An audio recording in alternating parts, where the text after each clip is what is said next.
Mes chers compatriotes guinéens, bonjour et bonsoir selon vos points géographiques, Souleymane Condé. Ce 22 mai 2023, il est exactement 22h18, heure de Boston. Cette vidéo, c'est sur le procès du 28 septembre 2009. Les massacres qui ont eu lieu dans le stade du même nom. Je veux parler ici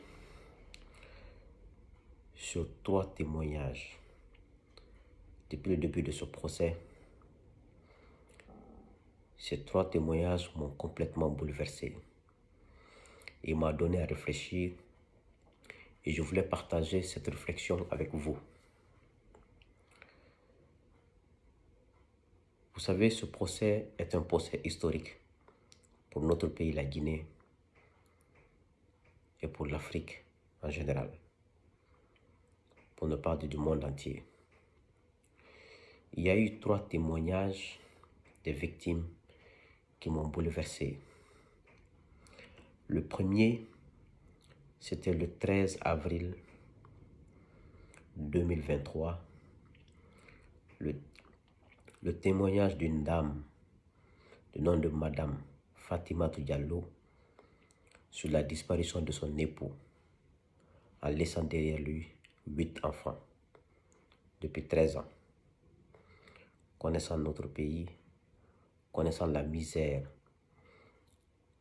la pauvreté dans laquelle se trouve la population guinéenne depuis l'indépendance,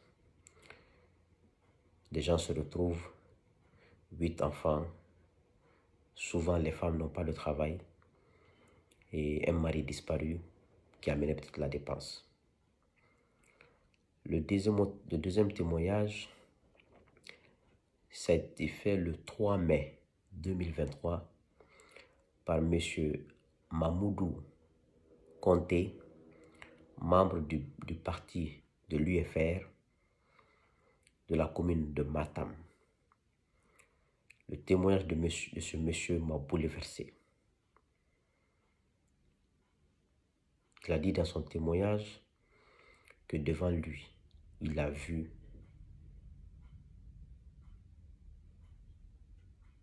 un assaillant égorger une jeune fille au stade.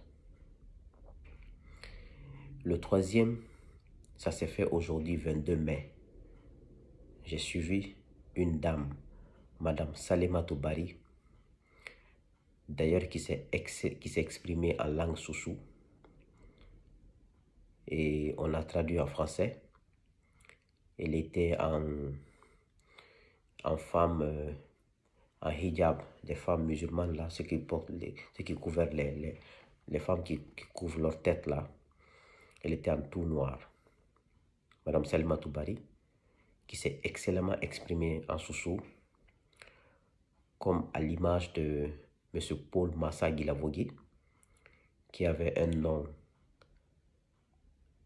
de la Guinée forestière, les Guilavogui, mais qui a une éducation presque soussou. Comme celle-là aussi, Madame Bari, dont le nom de famille, c'est de la Moyenne Guinée, mais qui s'est excellemment exprimée, qui a préféré s'exprimer en soussou. C'est comme pour dire que les patronymes ne déterminent pas l'éducation de quelqu'un. Vous pouvez voir quelqu'un qui a un patronyme de la Haute-Guinée, mais qui a une éducation de la Moyenne Guinée. Vous pouvez voir quelqu'un qui a un patronyme de la Moyenne Guinée, mais qui a une éducation de la Haute-Guinée. Vous pouvez voir quelqu'un qui est de la Guinée forestière, patronyme, mais qui a une éducation de la Basse-Côte, ou de la Moyenne Guinée ou de la Haute-Guinée. Vice-versa. Comme tu peux voir quelqu'un qui a un patronyme de la Basse-Côte, mais qui a une éducation de la Haute-Guinée ou de la Moyenne Guinée ou de la Guinée forestière. C'est pour vous dire, chers compatriotes, on doit tirer des leçons de ce procès historique. Quand j'ai écouté plusieurs témoignages, mais ces 3 m'ont bouleversé. Parce que moi, j'étais au stade. Je me suis dit, mais comment j'ai pu m'en sortir dans le stade avec ce miracle? Je n'arrive pas à comprendre. Je continue à remercier Dieu et à prier pour ceux qui ont perdu leur vie et ceux qui ont été blessés à vie. Chers compatriotes, la leçon que j'ai tirée dedans, que les parents des victimes m'en excusent, que les victimes m'en excusent si je blesse quelqu'un dans mon intervention. Que Dieu accorde le paradis à ces milliers de disparus et à ces milliers de victimes qui sont sur la terre, anonymes ou connus. Amen. Et que justice soit rendue.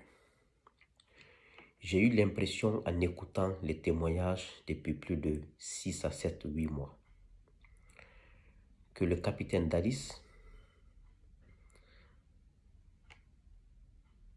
peut-être a dit à ces gens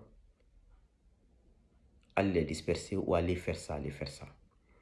Mais je crois que lui-même, il n'avait pas l'idée, il ne se rendait pas compte de la gravité ou de la détermination de ces hommes à en découdre avec les gens. Lui-même, peut-être, il ne connaissait pas la mentalité, le degré de nuisibilité que ces hommes allaient faire au stade. Ça, c'est ma première analyse quand j'ai observé ce procès, quand j'ai écouté ce procès. Deuxième, j'ai eu l'impression que il y a beaucoup d'informations qui ont été cachées au capitaine Dadis. Je ne le dédouane pas, que Dieu m'en garde. J'ai eu l'impression que c'est lors de ce procès qu'il a appris beaucoup d'informations. Comme il est de nos coutumes en Afrique, souvent, on cache beaucoup au président. On pense que le président connaît tout, parfois il ne connaît rien. Le dégât que les proches font, tu vas penser que le président est au courant de tout, il n'est au courant de rien. Parfois on le met devant les faits à accomplir. Qu'est-ce que ça nous enseigne? C'est dire aux Guinéens, tout Guinéen qui a la chance d'accéder à la magistrature suprême, il faut te méfier de faire du mal. Il faut te méfier d'aller à l'excès. Il faut te méfier d'aller à l'affront. Parce que tu ne sais pas où ça va t'amener. C'est toi qui as la force publique. Excusez-moi. C'est toi qui as la force publique. Tu dois pouvoir te maîtriser. Tu dois pouvoir dire, je suis plus fort que les gens là.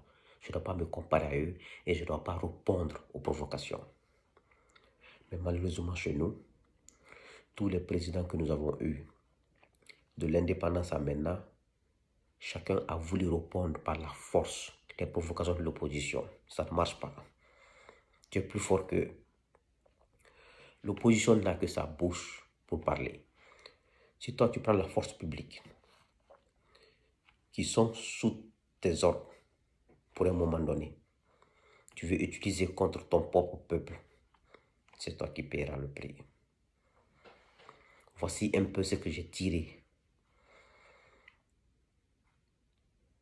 par rapport à ce procès. Si vous demandez à Dadis aujourd'hui de vous dire la vérité, il vous dira que j'ai appris beaucoup dans ce procès que je ne savais pas. Je ne le dédouane pas. C'est son comportement qui l'a mis dedans. Mais tu vas trouver, il n'a pas voulu faire ça. Souvent, quand on est au pouvoir, c'est ce que j'ai observé aussi, on se fixe sur des gens pour dire ce sont mes ennemis, ça. Vous trouverez que ceux-ci ne sont pas vos ennemis. Ceux que vous considérez comme vos amis, les gens qui vous aiment, plus souvent ce sont ceux vos ennemis. Mais tu ne peux jamais comprendre quand tu es au pouvoir. Parce que la folie du pouvoir est là, tu ne comprends rien. Par exemple, Dadis pensait que Sekouba et Toumba étaient ses ennemis. Peut-être c'était le contraire. Peut-être c'était vrai. Ce qu'on oublie quand on est au pouvoir, même ton propre fils a envie d'être comme toi. Si à l'occasion de te renverser, il va te rendre plus forte raison ton frère de lait ou ton cousin. Donc, c'est dire au chef en Guinée, le pouvoir c'est satanique. Le pouvoir, c'est du shaitan. Quand tu l'as, prie Dieu de te donner des bons hommes, des bons Guinéens, pour que tu puisses t'en sortir. Parce que tous les jours, tu es dans le piège de tout le monde, sans exception. Donc, c'est cet enseignement que j'avais attiré et je voulais partager ça avec vous. Et c'est valable pour ceux qui sont au pouvoir aujourd'hui, que ceux qui viendront au pouvoir après ceci. Le pouvoir public se gère avec la tête, mais avec le cœur. On ne répond pas à tout. On n'agit pas parce qu'on a la force. Sinon, on le regrettera. J'espère que justice sera faite. J'espère que nous, Guinéens, on comprendra que l'ethnie n'est pas la solution. Que c'est la Guinée qui compte. Et que c'est les meilleurs Guinéens qui comptent pour nous aider à sortir de ce pays de l'ornière. Et que ceux qui ne sont pas bons, et qu'on puisse les aider à changer de comportement. On ne doit exclure personne. On ne doit chasser personne. On ne doit refouler personne. Acceptons les gens, car ils sont les gens. Parce que l'humanisme a quitté chez nous. La mort des gens sont devenus tellement banales chez nous qu'on ne considère même plus les morts en Guinée. Et je vais vous dire une chose, mes chers compatriotes guinéens. Tant qu'on ne met pas l'humanisme au centre de nos préoccupations, tant qu'on ne donne pas la valeur à l'être humain, ça va être difficile qu'on s'en sorte en Guinée. Parce que le sang a trop coulé sur cette terre. Et le sang des innocents, c'est pas bon. Essayons de mettre fin à ces morts inutiles. Essayons de mettre fin à cette tristesse. Ça nous aiderait à avoir un lendemain meilleur. Mais si on pense que l'autre est mieux que l'autre, et que l'autre doit répondre coup pour coup, on ne s'en sortira jamais. Que Dieu bénisse la Guinée. Que Dieu vous bénisse. Je vous remercie.